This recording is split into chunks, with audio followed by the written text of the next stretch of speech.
Simple justice is the root of Islam. The next thing that the Prophet ﷺ said, don't worship me. If you do, you will go to hell.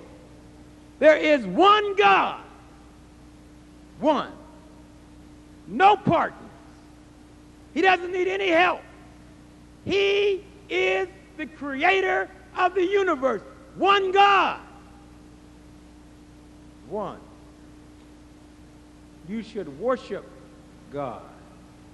The same as Moses said, one God. The same as Abraham said, one God. Every prophet in the Bible that the Christians read said, one God. Nevertheless, the Christians said there are three gods. They're just in one. They can't explain it. They don't understand it. The Pope doesn't understand it. The Archbishop doesn't understand it. The theologians don't understand it. And we don't understand it. The Christians don't understand it. Year after year after year after year, they keep going back to this same doctrine that no one understands about a Trinity, but it is the crux of Christianity. If you don't believe in the Trinity, you cannot be a Christian. So it's important to us to appreciate the fact that one is one, two is two, and three is three. You either have one or you will have three. You will not have three in one. You can have three components make one unit, but that's one unit. And that's three components made up of one, two, and three separate components. So to select a religion for your own person, that cannot be explained. They just tell you some things are far above man. Some things are perplexing to man. Some things we won't understand until we get to heaven. But I want a religion on earth. I want something to help me today and tomorrow. I want something to help me next week and next month. Don't tell me to wait until after I die. You don't know what's going to happen after you die. Let me have my religion now. I want to serve God now. It's not just for selfishness. I want to serve God now. I don't want to wait. I don't want to meet God in the day of judgment and tell him I would have done very good things and I would have lived a good life, but I was waiting until I died in order to find out who you are.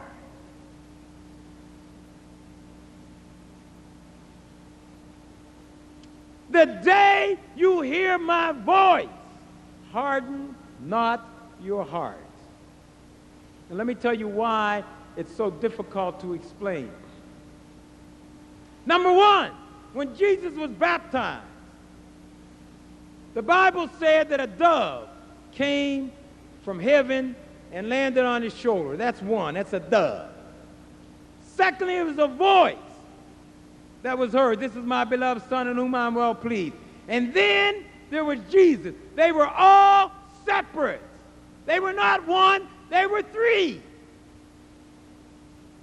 Then when Jesus was on the cross, according to the Christian Bible, he said, Eloi, Eloi, lama sabachthani, which means, being translated, my God, why have thou forsaken me? Now, if he was one, was he speaking to himself? If he were speaking to himself, he would say, I, why have I forsaken I?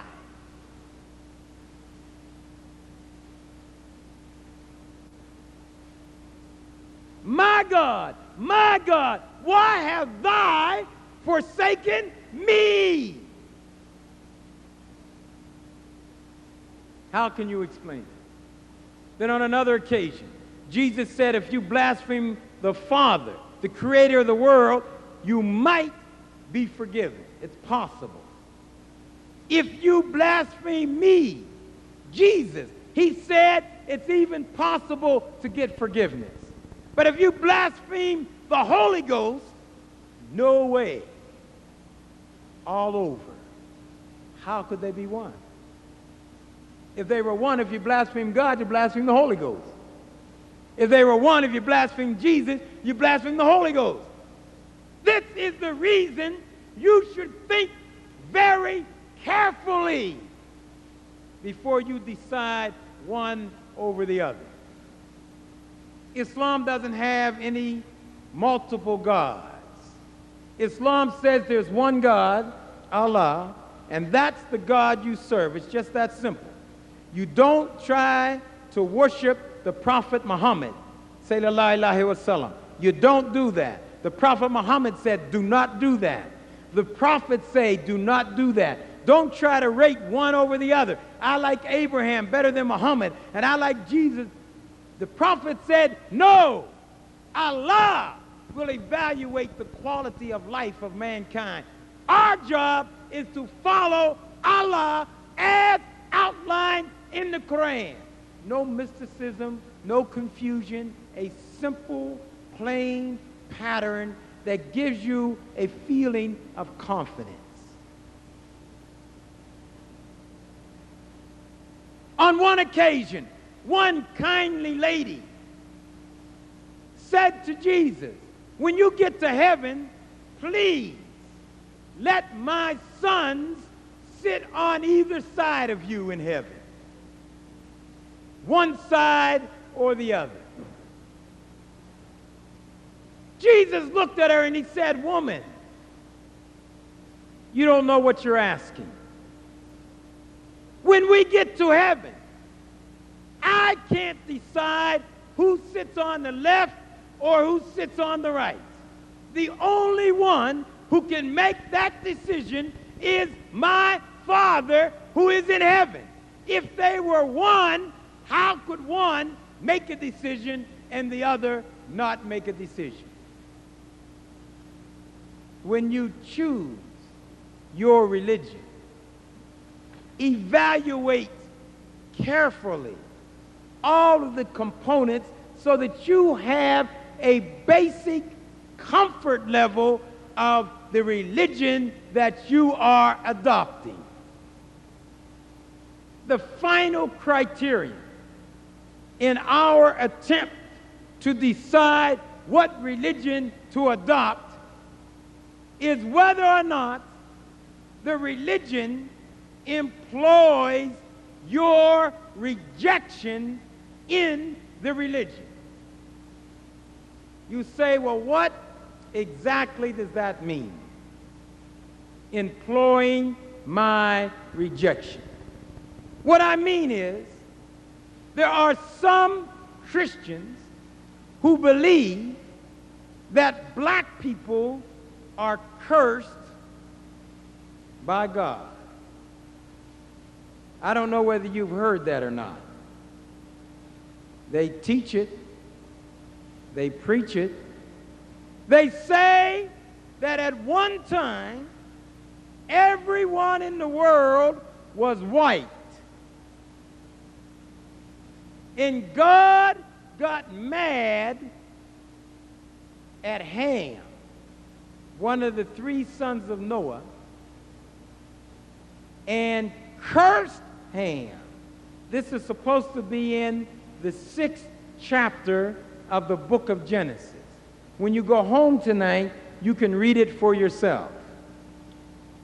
The Christians were taught that God got so mad at Ham that he cursed Ham.